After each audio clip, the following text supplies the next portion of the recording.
Pray muna tayo, okay? Kaya pinapatawa ko lang kayo.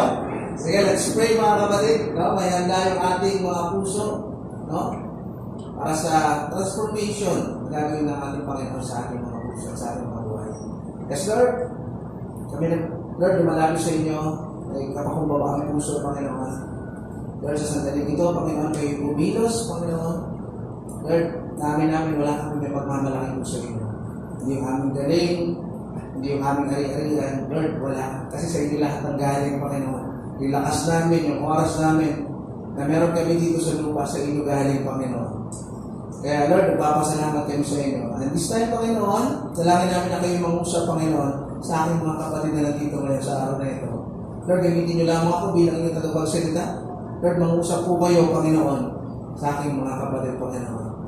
And Lord, inaanyahan namin ang banal na Espiritu na siya ang pumilo sa sandaling ito na walang gawain ng kaaway ang mananay. Kundi, Panginoon, sa sandaling ito, ay marami kaming matututunan. Bakit?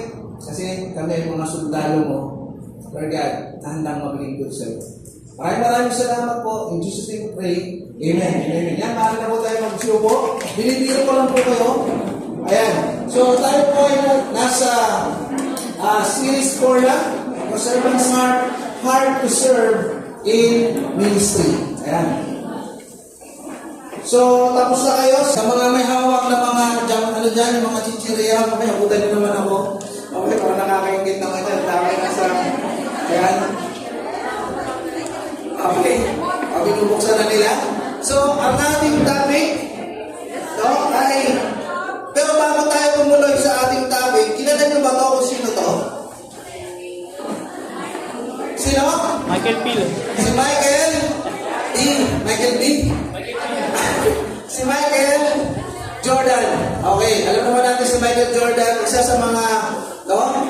Sabi nga isa sa mga greatest of all time pagdating sa basketball. No? At ang maalala natin sa kanya, ano? Ano yung maalala natin sa kanya? Yung kanyang taas sa pagtalon. No? Pero alam niyo, hindi pala yun ang kanyang greatest asset, mga kapatid. No? Hindi pala yun yung kanyang greatest asset. Alam mo kung ang greatest asset niya? Sabi niya rito, my best skill was that I was coachable. No? I was a sponge and aggressive to learn. Ano yung sponge? Yan, yung mga kasi hindi kasi ako naghuhugas ng pinggan. Okay. Ayan, yung sponge, no, alam naman natin na, ano to, absorbent. No, ibig sabihin pala, si Michael Jordan, hindi niya pinaka-asset yung taas niya sa pagtalon, yung paggaling niya sa pag-shoot, kundi yung kanyang pagiging coachable. Ang coachable at teachable ay pagkaparehas na bagay. Ano ibig sabihin nun? Ready siyang matuto. Ready siyang magpaturo. Ano yung pinakatabi mo? Ready ka bang matuto ngayong araw na to? Yan. Ready ka bang magpaturo? Yan. Bakit? Kasi isa sa pinakamahirap na sakit na meron ang isang tao ay ito. Yung acne. Ano yung acne? Yan. Alam ko na yan. Okay, hindi pa nagsisimula. Oops, alam ko na yan. Magsisimula, alam mo yung oo, alam ko na yan. Ayan. No, bakit? No, kasi akala niya, pagka hindi niya alam yung isang bagay, akala niya magiging kahihiyan yun sa kanya. No, pakiramdam niya, parang may kabababa na yun. No, siya yung may mga, sabi mo sa katabi, may acne ka na. Okay. Ayan. So, yan yung mga acne syndrome. Ayan. So, yan, iwas tayo sa acne, ha? Ayan. Ano ba yung coachability? Sabi rito, capability of being easily taught and trained to do something. Capability of being easily taught. Bakit siya madaling turuan? Kasi gusto magpa-turo. Oh? Bakit madaling matrain? Kasi gusto magpa-train. In short, wala siyang ego. Wala siyang pride. Walang yabang. No? Kaya madaling ma-coach, madaling maturuan. No? Ito yung sinasabi dito. Now, self-reflection. So, pupunta tayo sa text ng 2 Timothy. Mga kapatid, bigyan ko lamang kayo ng background ng 1 Timothy at saka 2 Timothy. Ito ay sulat ni Paul, no, kay Timothy, So ang kakalabasan nito, si Paul ay D-group leader ni Timothy. No? So D-group leader siya, sino nagtuturo kay Timothy? Si Paul. So mamaya malalaman natin ano yung mga tinuturo sa kanya ni Paul. No? At ito ba ay tinatanggap ni Timothy at ina-apply niya ba sa kanyang buhay? Bigyan ko lamang kayo ng background ni Timothy. Si Timothy ay half Greek, half Jews. Hindi siya Jews na yung may Jews siya. Okay?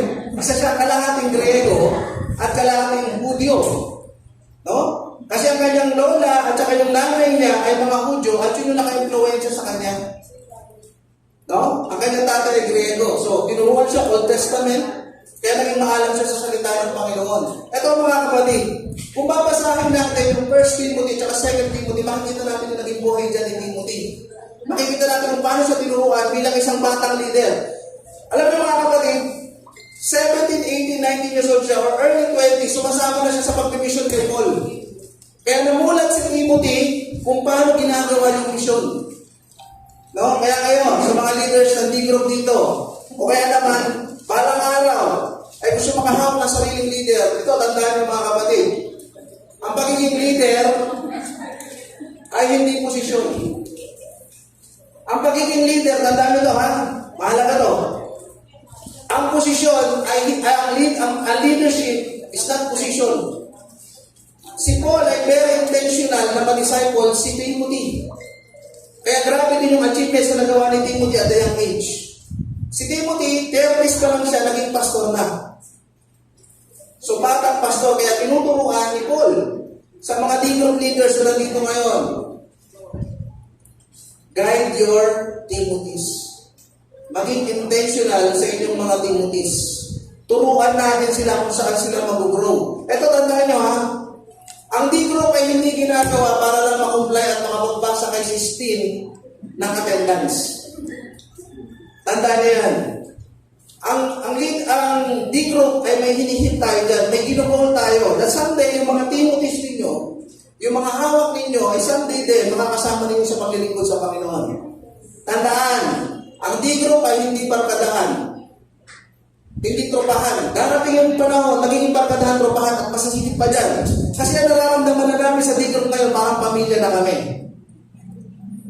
Na may isang goal, at yun ay maluwalhati ang Panginoon sa aming kalagitnaan. No? So yun ang goal natin. Yun yung gagawin natin. Yun yung pinaka-goal natin. Turuan natin sila na mas mailapit natin sa Panginoon.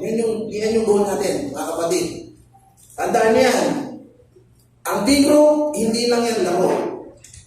May ginugol yan. Ganon si Paul kay Timothy. Kaya si Timothy, sa batang edad pa lamang, ay nakakapaglingkod na sa Lord. 30s, naging pastor na siya. So ito, punta tayo dito sa 2 Timothy 2:15-26. Sabi rito, do your best to present yourself to God as one approved, a worker who does not need to be ashamed, and who correctly handles the word of truth. Ano ibig sabihin ng do your best to present yourself to God? Hindi sinabi dito na do your best to present yourself to people. Ibig sabihin, ginagawa mo yung best mo, hindi para sa tao.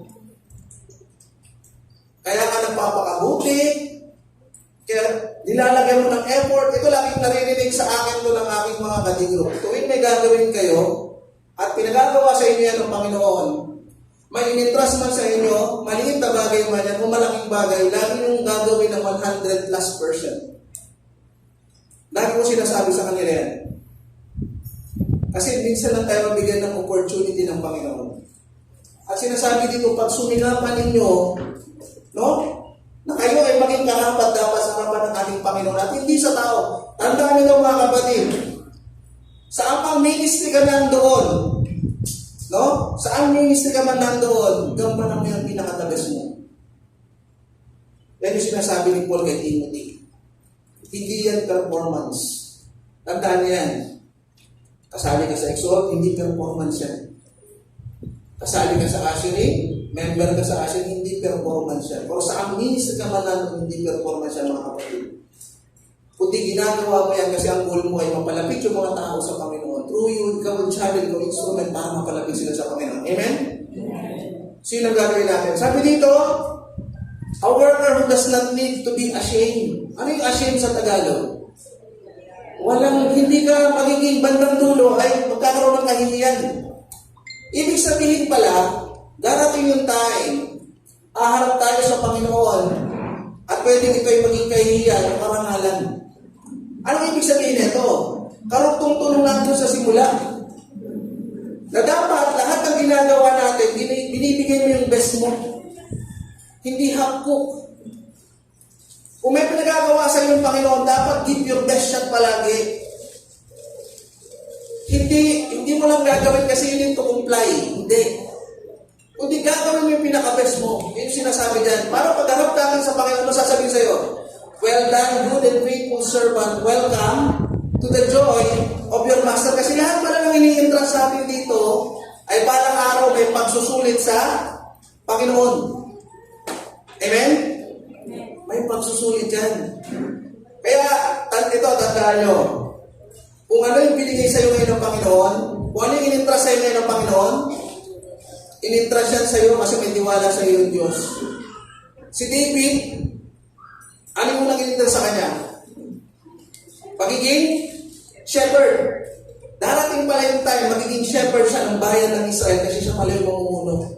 Ano sabi niya? Pinapatay ko yung leon, pinapatay ko yung oso. Pagka meron lumalapit sa aking mga tupa kasi ginagawa ko ng dagad yung aking gawain.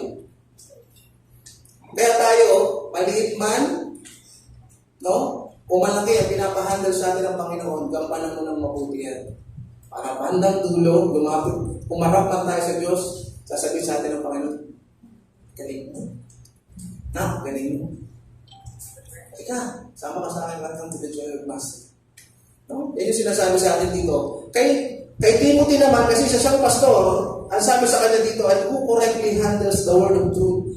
Nagtuturo ng maayos ang salita ng Panginoon. Ginagamit ng maayos ang salita ng Panginoon. Nakikita sa buhay niya yung salita ng Panginoon. At kayo din, tayo din, ako din, reminder din sa akin ito, na bilang servant of the Lord, kailangan makita sa buhay natin yung salita ng Panginoon. Amen? Kasi, mas malaki yung nakaatang sa atin. Alam niyo bakit? Kasi hindi tayo ordinaryong membro ng church. Hindi tayo ordinaryong leader ng Panginoon. Bakit? Hinahanda tayo para mapaglingkuran yung hari ng mga hari at Diyos ng mga Diyos. Amen? Pwede pa palapakan natin yung Panginoon. Sabi dito, avoid godless chatter because those who indulge in it will become more and more ungodly. Ano yung godless chatter? No? Chismisan. Ang pagay-pagay ka. Okay. Yeah? Pag-aaway-away. Yung mga walang kwentang usapan na hindi naman makakatulong sa paglago ng church, i-avoid daw natin yun. Yun ang sinasabi dito. Because those who indulge in it will become more and more ungodly. Pag ganun ang ating usapan, pagpaparatang sa kapwa, pagsisira sa kapwa, lalo tayong napapalayo sa Panginoon. Yan ang sinasabi dito.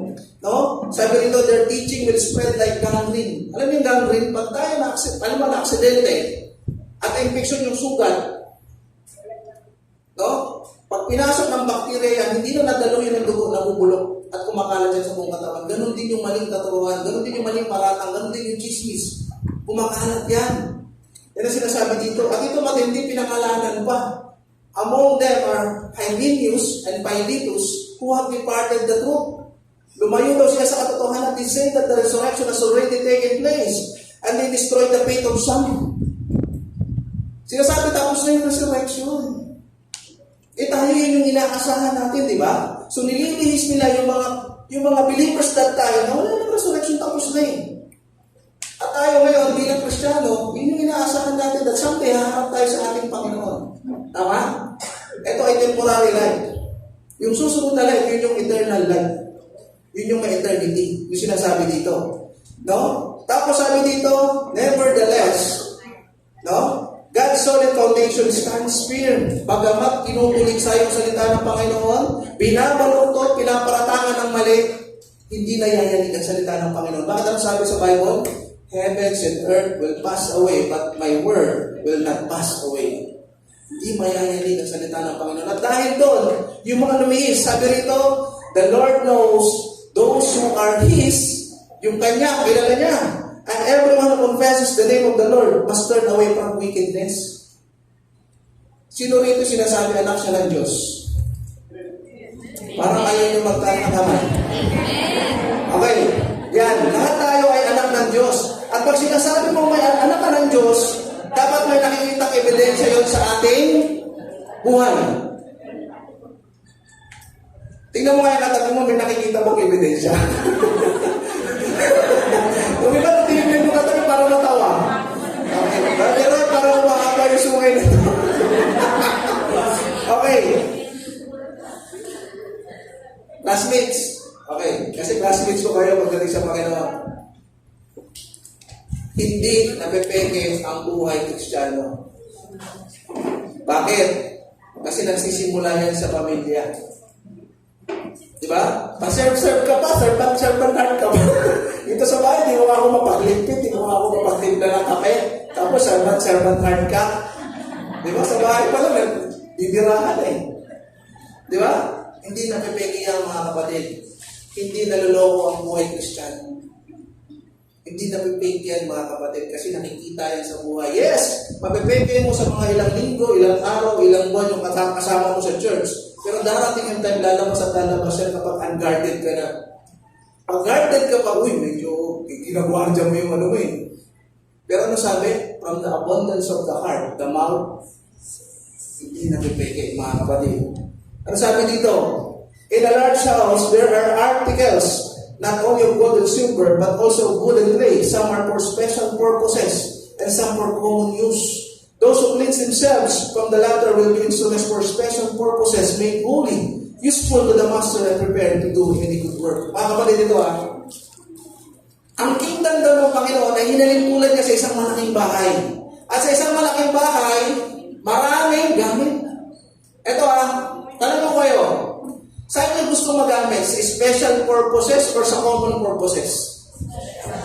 Gusto niyo special? Malamang ang tanong niyo, Brother Ron, paano ko magagamit sa special purposes? Ito tanong ko sa inyo, ready ba kayong sumunod kahit mahirap yung pinagdadaanan niyo sa buhay? Ready ba kayo na kapag dumadaan ako financial problem, nagkakagulo na kayong mag-asawa, may family problems, nandiyan na yung sakit mo, lumalabas na, nakakapit ka pa rin ba sa Panginoon? Pag ganyan ka, pwede kang magamit sa special purposes. Bakit? May iba kasi, konting kalabit lang, konting tampuhan lang, pag nagkwento na, grabe yun, awayan sa bahay. Grabe awayan sa bahay. Gulo sa bahay. Di ba? Ibig sabihin, konting purok lang, konting problema lang, umayaw na sa buhay. Yun yung sinasabi dito. At kabaliktaran niya, ng common yung sabi dito, those who cleanse themselves from the latter will be instruments for special purposes. Ito yung mga tao na bagamat nagkakamali. Tingnan niyo sarili niyo ganito ba kayo? Nagkakamali man pero lumalapit sa Panginoon. The Lord, gagawin ko to Lord, hindi ko kaya itong mag-isa. Pakasalanan ako, kailangan kita. Yun yung sinasabi dito. Lumalapit tayo sa Panginoon para malinis tayo, Lord, hindi ng ating sarili. No? Sabi dito, made holy, useful to the master, and prepared to any good work. Tandaan nyo kapatid, ang gawain ay hindi lamang dito sa church. Baka mamaya, ang buti-buti mo sa church, pero sa labas, sa negosyo, sa trabaho, hindi nakikita yung pagiging Kristiyano natin. Yan yung sinasabi dito sa atin. No? Next, flee the evil desires of youth. Once naglilingkod ka, ito yung pwedeng mga kaharapin mo. Ito, tandaan ninyo Once pag naglilingkod ka, ito yung mga pwedeng kaharapin natin. Ano yung mga evil desires of the youth? Andyan yung gusto maging sikat. Andyan yung mga gusto maging, siya yung sa kanyang glory. Andyan yung sexual immorality. Yun yung mga pinagdadaanan. Kahit ako nung binabasa ko ito, sabi ko tama ito. Kasi pwede kong pagdaanan ito, kaya dapat maging aware ako. No? Yan yung sinasabi dyan. Sabi rito, pursue righteousness. Kaysa yun ang gawin mo, sabi rito, dapat maging matuwid tayo. May pananampalataya, may pag-ibig, may kapayapaan. Kanino? Sa lahat, along with those who call on the Lord out of pure heart. So, ibig sabihin pala, dapat meron tayo ditong unity. Meron dapat tayo itong pagkakaisa. As a servant of the Lord, dapat meron pala tayo dapat itong pagkakaisa. Dapat iisa yung goal natin. Hindi may taas yung isang tao, 2 tao, 3 tao sa church. Pero dapat ang itinataas natin dito sino? Ang Panginoong Hesus. Sa isang basketball team, hindi mahalaga kung ano yung pangalan sa likod. Kasi yun yung apelido mo. Pero ang mahalaga yung dinadala mong team. At sino ba yung dinadala natin dito? Ang ating Panginoong Hesus. Yun yung pinakamahalaga. No? Sabi rito, with pure heart. Tandaan niyo mga kapatid, saan nakatingin ang Panginoon? Sa ating puso. Sa ating puso. So hindi natin madalaya ang Lord. No? Don't have anything to do with foolish and stupid arguments because you know, you produce quarrels. Ang isang servant of the Lord, hindi daw, pumapatol sa mga walang kakwenta-kwentang pagtatalo. Sabi dito, must not be quarrelsome. Hindi daw, palaaway. Sabi dito, but must be kind to everyone. Hindi lang ikaw kind doon sa gusto mong tao. Gusto ko to kasi friendship kami. Pag nasa loob ng church, wala ka dapat sinisino. Dapat wala kang pinipili. Kasi lahat tayo ito magkakapatid. Kung ang ngiti mo sa isa ay, dapat ang ngiti mo rin sa isa ay, yung iba ngiling yung isa, tapos isa, isa.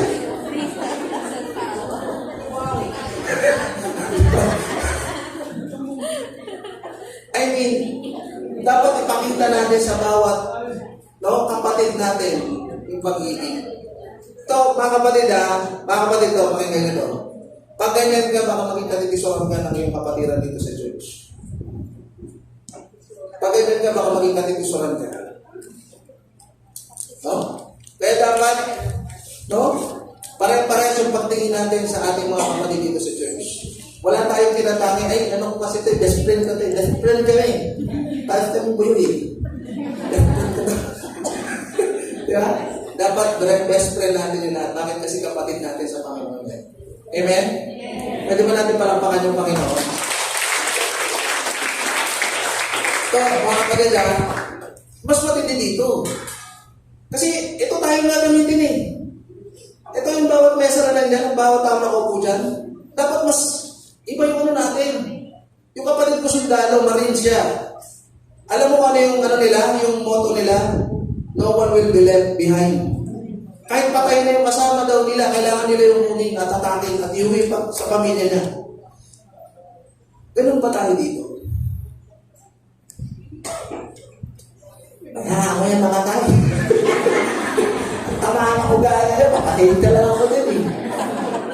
Iniintindi ko lang ka na dito. Pupunta dito late, ay kikain na.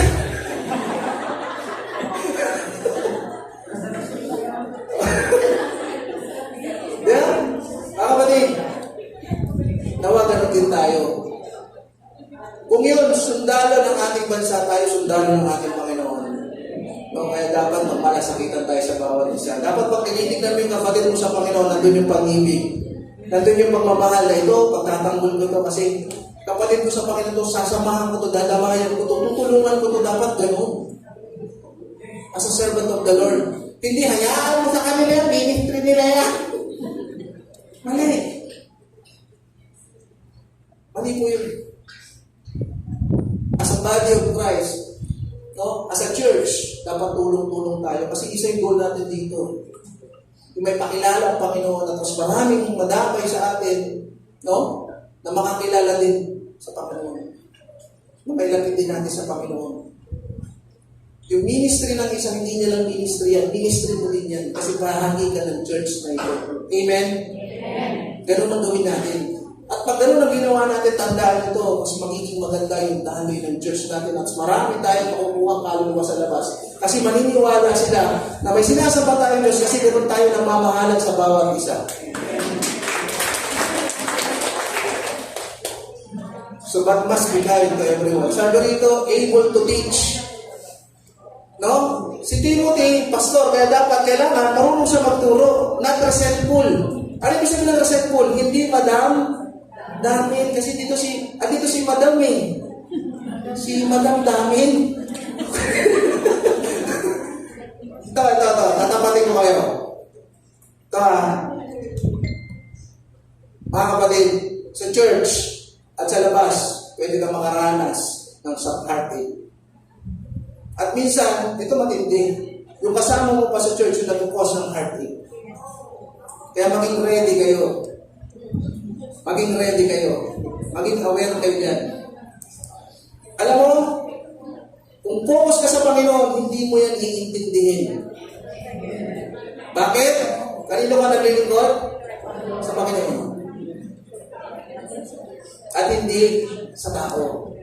Pag alam mo, sa puso at isip mo, focus ka sa ginagawa mo, Lord, para sa ito, gagawin ko yung mga kabuti, gagawin ko yung pinagagawa mo, gagawin ko ito with excellent, kasi gusto ko ito yung matuwa at hindi ang tao. At alam niyo, magpuplow na lang yan sa mga kapatiran sa Panginoon. Kasi ginagawa mo ng best, ginagawa mo ng may puso, yung mga bagay na inintra sa'yo ng Panginoon. Amen? Sabi dito, that they will become to their senses. That opponents must be gently instructed. Tignan nyo ha, meron pala tayo mga opponents, meron pala talagang hindi naniniwala, meron talagang, kumbaga sabi ko, kontra. Sabi dito, opponents must be gently instructed. Ano sinabi? Pag may opponents daw, suntukin mo. Hindi. No? Sabi dito, gently instructed. Turuan natin. No? Nang malumanay. In the hope that God will grant them repentance, leading them to a knowledge of truth, and they will come to their senses and speak. Tira mo ha? Ang sinasabi dito, we're not battling against flesh and blood. Bakit? Kasi meron tayong spiritual battle. Hindi yan kapatid mo na yan yung kalaban mo. Kundi gumagawa ang kaaway natin para tayo ay magkaroon ng division. Kaya turuan natin, pakitaan natin ng maganda. Yun ang sinasabi sa atin dito. Bakit? Kasi iisang team tayo eh. Iisang team tayo. Sabi rito, summarize natin, sabi rito, work hard, present yourself to God.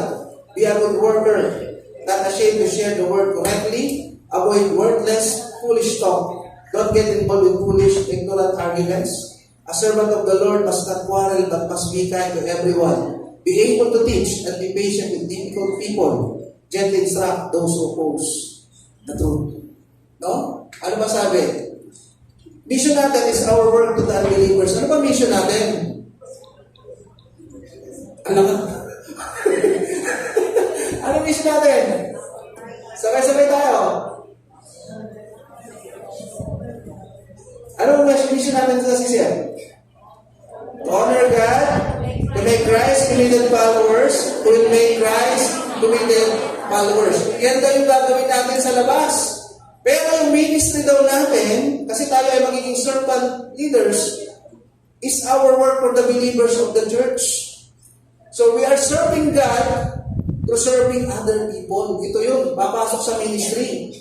No? Sabi rito, servants think of ministry as an opportunity, not an obligation. Ito, mga kapatid, pagdatingin mo sa ministry ay isang obligasyon na mapapagod ka. Mapapagod ka. Pero kung tingin mo dito ay opportunity to serve the Lord. Yes, Lord, salamat sa pagkakataon mapaglingkuran ka.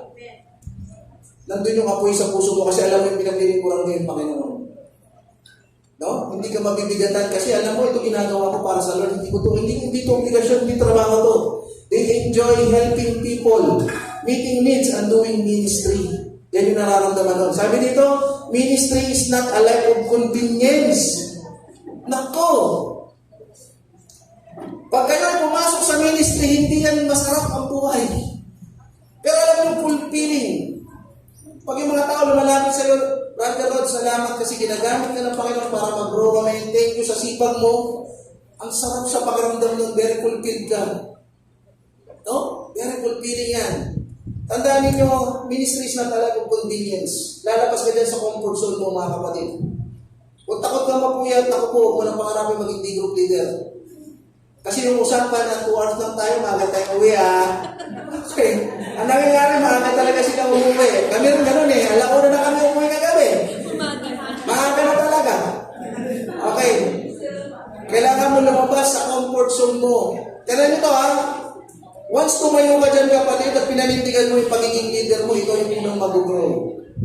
Ikaw yung unang mag-grow, ikaw yung unang lalakas, ikaw yung unang tatatag. Tandaan mo yan, kasi lumabas ka na sa comfort zone mo. It's not a life of convenience. Sabi rito, it's a life of commitment. Tandaan ninyo, pag ito mga kapatid, pag nagkaroon ka ng members, hindi yan ngayon lang. Ayoko na maging leader dito, bahala na kayo dyan. Hindi pwede yun. Paglilingkuran mo yun habang buhay kasi sila yung kasama mo. Ganun ba? Mga kapatid, hindi ganun kadali yun. Baka akala ninyo, leader ako. Ako leader. Hindi yun. Hindi yun. Mabigat ang trabaho nyo. Pero tumadali yan kasi nilalagay mo sa Panginoon. Hindi yan biro-biro. Natiglong leader ako. Naku po. Baka hindi nyo alam yung pinapasok nyo. Hindi yan ganun lang. Buhay yan. At ayusin ninyo kasi yung influensya nyo, pwedeng magandang influensya o pangit na influensya. Ay ayusin natin. Mas mabigat yan ang responsibilidad na yan. Kung ikaw ay supervisor, manager sa isang kumpanya, pwede kang magkamali doon kasi ang post lang doon yung sa kumpanya nyo at tinatrabaho mo. Pero pag dito ka naging leader at supply yung ginagawa mo at mali yung implementation na gagawa mo sa kapatiran sa Panginoon, naku po. At dumami yan, naku po. Yun ang pwede maging impact mo.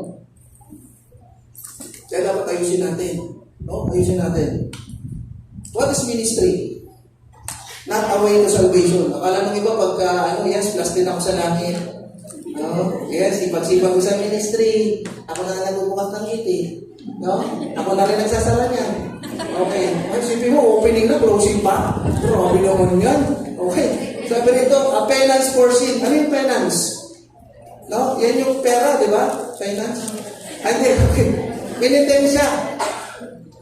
No? Pag nagpipinitensya, akala nila nababawasan yung kanilang kasalanan. Yung iba naman, akala nila porque nagmi-minister sila, mabawala sila kay Lord. Hindi yun. Hindi rin niya kabayaran sa kasalanan mo. No? A prayer, hindi rin yan panalangin sa Panginoon. Kasi dapat may personal na relationship ka sa Panginoon. Yung iba nagtatago lang sa ministry. Pero pag pinuntahan mo sa bahay, iba ang ginagawa. Totoo yun. Sabi nito, an advance payment to a request. Lord, gagawin ko ito kasi gusto ko siya maging girlfriend. O kaya gusto ko siya maging boyfriend.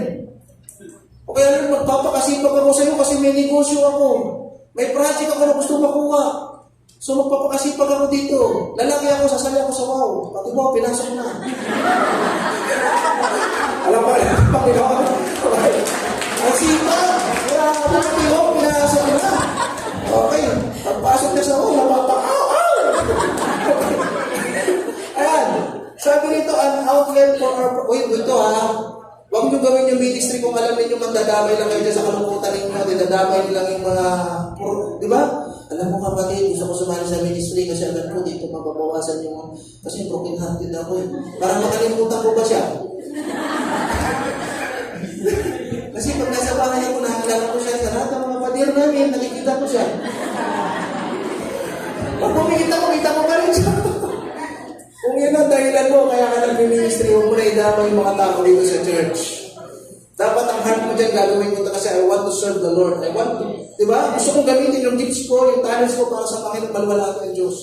Ganun dapat. Hindi pupunta ka dito kasi gusto ko lang, alam mo, grabe yung pinagdaan ako sa boyfriend ko. Yeah? Hindi ganun yun. Ano ba? Avenue ito. No, ito mga kapatid, avenue to show off. Yes, kakalingan ko dito kasi para ano, di ba? Ako ay alto.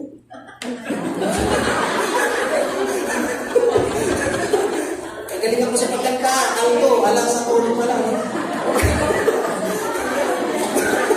Oy, mga kapatid, hindi yan venue to show off. Hindi yan ginagawa para magpagalingan. Naku po, hindi pagalingan yan. No? A place to power trip. O ako dito ang ministry head masusunod ako dito, diktador to. Hindi yun. Diba? Ako dito, ministry head dito, dapat ako masusunod, Okay? Hindi yun. Mali yun. Mali pagkakaintindi ko sa leadership, kapatid kung ganyan ka. Mali. Sabihin ko sa'yo. Mali. An escape route. No? Sige, tatakasan ko yung mga problema ko, dito na lang ako pupunta. Sa bahay, maraming problema, kaya pumupunta na lang dito sa church. Hindi mo na inaayos yung mga problema sa bahay. Ang ginagawa, escape niya dito, outlet niya dito. No? To build up time, okay, wala naman akong ginagawa. Magsaserve ako kay Lord. Di ba? Ganun lang.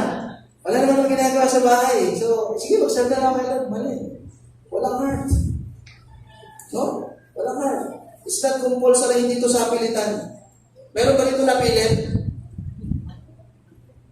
Okay, maligtasan ko yata. Classmates, mga kapatid, hindi sa pilitan ng ministry. Dapat yan ay nabuumapo, naramdaman mo yung pag-uumapo ng pag-ibig ng Panginoon at wala kang magawa. Lord, paglilingkuran kita kasi pagamat makasalanan ako, pagamat marumi ako, minahal mo, kaya paglilingkuran kita sa abot ng aking makakaya. Dapat ganun. No, Lord, paglilingkod ako sa iyo. Gagalingan ko to sa iyo, Lord, kasi grabe yung pag-ibig mo sa akin. Sablay-sablay ako dati, ang dami kong miss. Ang dami kong karumihan, pero grabe ka mag-ibig ko. Ano sa akin eh? Alam mo pag ganyan yung mindset mo, ganyan yung heart set mo, kapatid, hindi ka mapapagod sa Panginoon. Hindi ka mapapagod, maglilingkod ka, ibibigay mo yung best mo, ibibigay mo yung oras mo kasi alam mo yung oras mo galing sa Panginoon, ibibigay mo yung kalakasan mo kasi alam mo naman kalakasan mo, ang bibigay ng kalakasan mo yung Panginoon. Ganyan ang natin, pag-iisip, at hindi ka mapapagod. No? Ano ba? Ito, 7 traits of coachable person. Yan. Ano kaya ugali ng isang coachable person? Sabi rito sa 1 Peter 5:5, likewise, you who are younger, be subject to the elders. Tapos mga kabataan, makinig kayo. No? Hindi porke nakagraduate na kayo ng pag-aaral, eh, mas magaling na kayo sa mga nanay at tatay nyo. Tandaan nyo yan. May mga alam pa rin ang inyong mga magulang. Kasi yung experience hindi nabibigyan sa tindahan. No? Huwag kayo magmarunong. Kasi yung mga sa kami, na may mga edad na kumpara sa inyo, hindi kami turuan kayo kung kayo hindi magpaturo sa amin. At may tuturo sila sa inyo kasi marami ng karanasan niya. No? Kaya sabi ng iba, di ba? Papunta ka pa lang, ba't hindi kita nakasalubong? Nag-shortcut ka kasi. Yeah? Tandaan niyo yun, mga kabataan, ha? Tandaan niyo yun. Pero dito kumakoy si Peter. Sabi na dito, clothe yourselves, all of you, with humility towards one another. For God opposes the proud, but gives grace to the humble. Ano ibig sabihin dito? Wala na masusunod dito na sariling agenda mo. Hindi agenda natin yung nasusunod dito. Hindi agenda mo, hindi agenda mo, hindi agenda ng kung sino. Kaninong agenda yung dapat masunod sa church? Yun yung agenda ng Panginoon. Yun ang sinasabi sa atin dito. At ito pinakamaganda. Sabi rito, God opposes the proud but gives grace to the humble. Pag tayo papakumbaba sa harapan ng Panginoon, tandaan nyo ito ha, hindi mapipeke yung puso natin. Tandaan nyo. Bagamat mamukha kang humble dito, opo. Hindi may natago yan dyan. Hindi may natago yan dyan. No?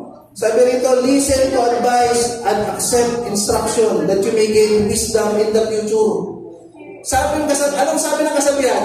Sabi ng kasabihan, experience is the best teacher.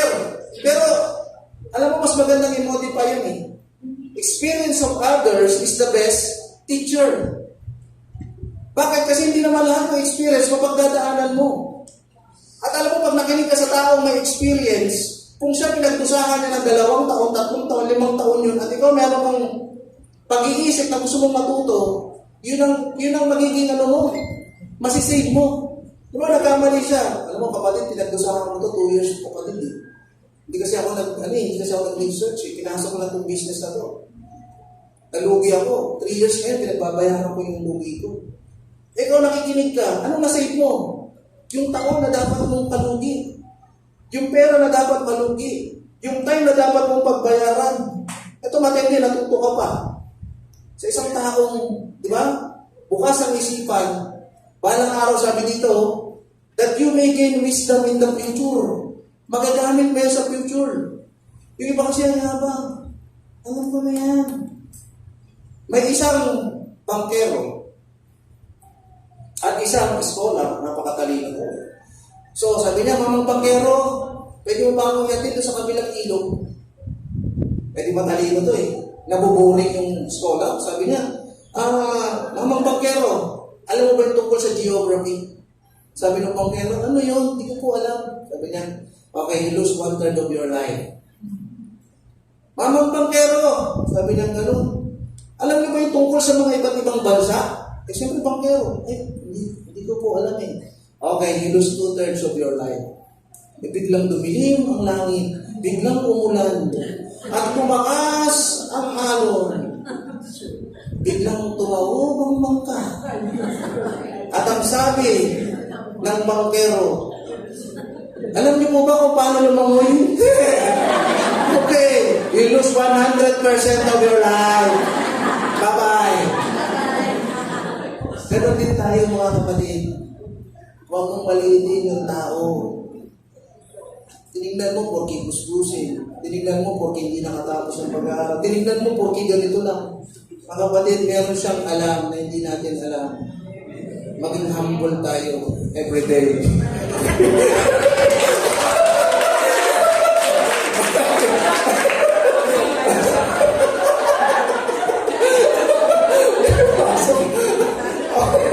Okay, alam na kung sino yung mga nakarelate.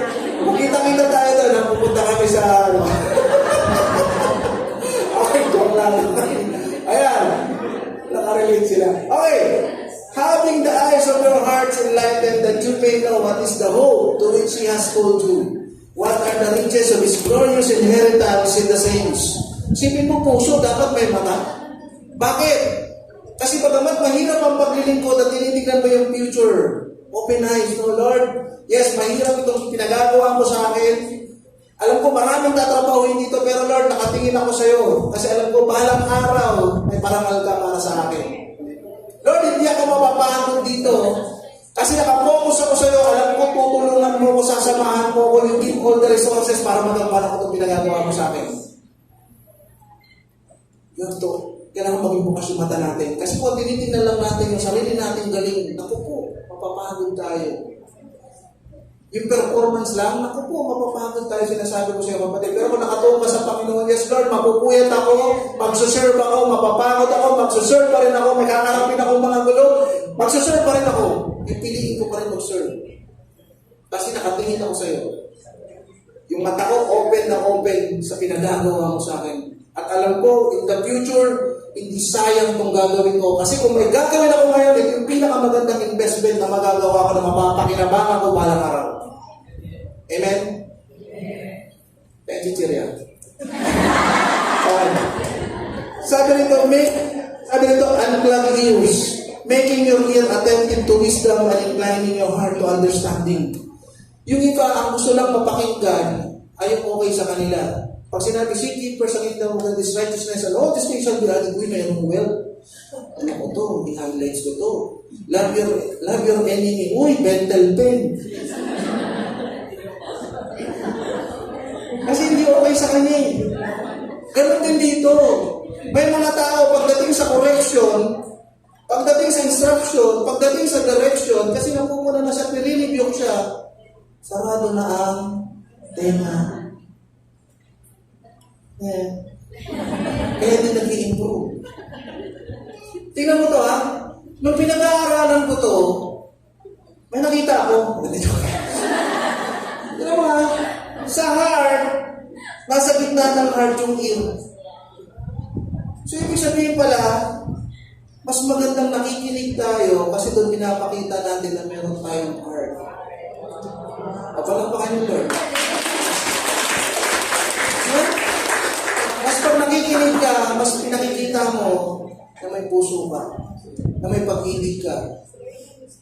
Sige, makikinig ako sa iyo, makikinig po ako sa inyo kasi alam ko na sinasabi niyo mga kabuti sa akin.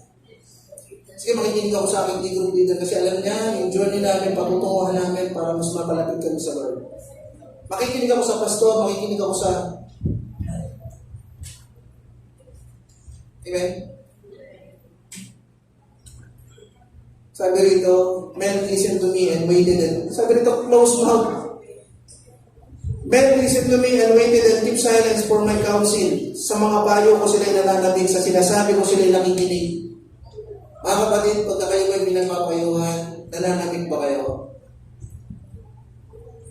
Sa sinasabi ko sila'y nakikinig. Alam niyo ako, ito aminin ko sa inyo, mas gusto kong kasama yung mga may edad.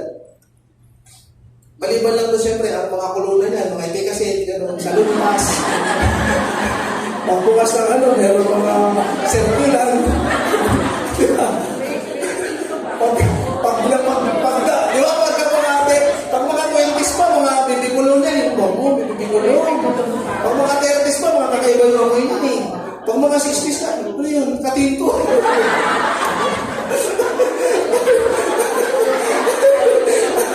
Okay, para sa mga kabataan, tatawa-tawa kayo. Darating yun tayo, magiging mo din ang mga kayo. Okay. Ayan, katinto at saka white flower. Ayan alam yun, tawa-tawa kayo ngayon Ito, mga kapatid, ito Ako mas gusto ko yung mga may edad kasama. Kasi alam ko, marami akong mapipiga sa kanila Totoo yun. Bata pa lang ako, pag nagpa-Bible study, kasi may Bible study sa akin, hindi ako sumasali sa, iba sa akin yan, next gen. Hindi ako sumasalay ako sa mga adult. Mas gusto ko yun kasi gusto ko yung learnings Gusto ko yung wisdom. Marami akong mapipiga. At pag tayo, pinagsasabihan, dapat close mouth. Yung iba dito, di ba, sige na! Ako na mali! Ikaw na may tama! Wala ka tama! Kasi naman tayo! Tama! Mga mali, dapat nananabig tayo. At dapat nakikinig tayo. Okay? Ito pinakamaganda. Tignan nyo dapat meron tayong positive outlook. Anong tawag dito? Being optimistic. Bagamat magulo sa labas, bagamat chaotic sa labas, pero maayos sa loob, makakakilos ka pa rin ng maayos. Yun ang sinasabi dito. Sabi rito, finally brothers, whatever is true. Bakit true? Kasi merong lie. Sino naglalay sa atin? Sa Satan. Sabi rito, finally brothers, whatever is true, whatever is honorable, whatever is just, whatever is pure, whatever is lovely, whatever is commendable, if there's any excellence, if there's anything worth of praise, think about these things. Paano pa naman kasi, ang aga-aga pa lang, ang kanta-kanta, parang di ko yata kaya. Tapos ang sumunod na kanta, gusto ko na kumita. Yari na. Alaga. Paano pa naman? Tapos yung dapa, di ba? Tawag yun. Ay, nako. Mga kapatid, as a servant of the Lord, dapat ang kanta natin, yes, Lord, yes, Lord, yes, yes, Lord, Amen. Amen? Amen. Pwede palakpakan natin, Panginoon. Baguhin nyo na yung ninyo, playlist nyo. Okay, may bago ngayon, di ba? Yung Okay, huwag na katahin lang. Okay. Application-oriented. Sabi dito, remind them to be submissive to rulers and authorities, to be obedient, to be ready for good work. Palalahanan mo mga kapatid na magpasakop sa mga pinuno at makapangyarihan. Sundin ang mga ito at tanging maging handa sa paggawa ng mabuti. Pag may natutunan, ina-apply. Hindi lang yan dito sa utak. Alas 12 na, ikaw pa yung kumakanta ka pa, huwama. Christian yun. Kanta huwamay Alas 12 na, yung mga kapitbahay mo natutulog na nabuhuwamay ka pa. Christian na. Dapat tayo unang sumusunod. Diba? May barangay na, diba? Christian po ako. Bakit? Member po ako ng Exxon, napapractice po. Alas 12. Okay. Ayan. Okay. Okay. Asking ourselves. Tanong natin sa vida natin. How do you take criticism? Normal lang may critics tayo dito. Hindi lahat ng ginagawa natin may natuto. Yung iba dyan na, okay. So, okay. Paano natin ito? I-debate. Sabi nito, pagkamali ko ay sabihin at ako'y turuan. Tingnan mo, napakaganda ng art na ito. Sabi ni Job, di ba? Pagkakamali ko ay sabihin at ako'y turuan, ako'y tatahimik upang kayo'y pakinggan. Mga salitang tapat kay gandang pakinggan. Ngunit mga sinasabi ninyo walang handa ba tayo makinig? Are you willing to learn? Sabi rito sa pamamagitan nito, lalong tatalino ang matalino at magiging dalubas ang kakaunti ang kalaman. Pag meron tayong open mind, hindi sa networking okay. Pag ready tayo sa kaalaman, pag ready tayo sa puro, no? Lalo tayo daw gagaling. At ang sabi dito, do you submit to authorities? Let every person be subject to the governing authorities, for there is no authority except from God. And those that exist have been instituted by God. Therefore, whoever resists the authorities, resists what God has appointed, and those who resist will incur judgment. Sino pag hindi raw tayo sumusunod sa authorities? Ay kaparusahan daw yan. Sino ang mga authorities natin? Pulis, sundalo, yung ating pamahalaan. Bilang anak, sino ba authorities natin? Yung ating mga magulang. Dito sa church, sino ba authorities natin? Yung mga leaders. Mayroong mga sumasakop sa atin kasi ginawa ng Panginoon yan para tayo ay maligtas. Para magbigay sa atin ng kaligtasan, ng safety natin. Kaya nga may batas eh. For example, basketball, maglaro ka, pwede yung sikuhan. Bumagsak o. Walang foul. Kasi walang violation eh. Ganun din sa buhay.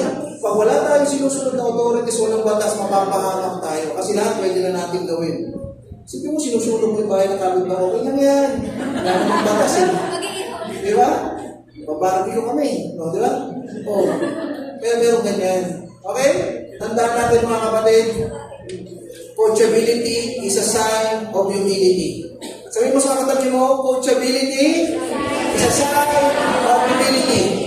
Basahin natin in James 4:6. God opposes the proud but gives grace to the humble. Maging coachable tayo, mga kapatid. And maging thankful every day. Amen? Amen? Sige, let's pray. Lord, thank you sa salita mo, Panginoon. Thank you sa pagmamahal mo, Panginoon. That you remind us, Panginoon, the Lord, kailangan namin, Panginoon, matuto, Panginoon, sa ibang tao. Matuto sa salita mo, Panginoon. At bigyan mo kami, Panginoon, ng puso, Lord God, a humble heart, Panginoon, kapag kami tinatama, pag kami kinukulit, ready kami makinig, Panginoon. Patawarin niyo kami sa aming kayabangan. Patawarin niyo kami kasi kung minsan umaasa kami sa sarili namin galing. Patawarin niyo kami, Panginoon, nagpapakumbaba kami, Panginoon.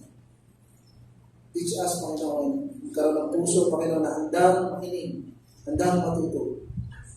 At Lord, dalangin namin na kayo yung mangusap. Kasi, Lord, napakahirap eh. Kung asala namin sa rin namin, Lord, mahirap talaga. Kaya Lord, bigyan niyo kami, Panginoon, ng kalakasan, ng karunungan, Panginoon. Samahan niyo kami kung saan niyo kami pinadadala. Lord, dalangin ko, nagabayan niyo yung bawat servant na nandito ngayon, Panginoon. I pray, Lord God, nagamitin mo sila mightily kung saan mo man sila nilalagay, Panginoon. Alam ko may maganda kang plano na naka-install para sa kanila, Panginoon. At dapat lamang nila itong matuklasan Lord, sa paglapit nila sa iyo. And Lord, sa pagtuklas nila nito, Panginoon, dalangin ko na samahan mo sila. Magpapanan nila ng maayos yan, Panginoon. At dalangin ko, Panginoon, Lord, yung pumasok sa isipan nila, gagawin nila ito hindi para mag-perform again. Gagawin nila ito ng buong puso, ng kaluluwa. Kasi ganun kanila kamahal. Dahil na-appreciate namin yung ginawa mo sa cross, na sa kabila ng aming karumihan, Lord, at binigyan mo ng pagkakataon na makasama ka sa langit at ngayon, Lord, pagkakataon namin na opportunity na makaproserve sa iyo. Maraming salamat mo sa lahat ng kapurihan, Panginoon, isa lamang. In Jesus' name I pray. Amen. Amen.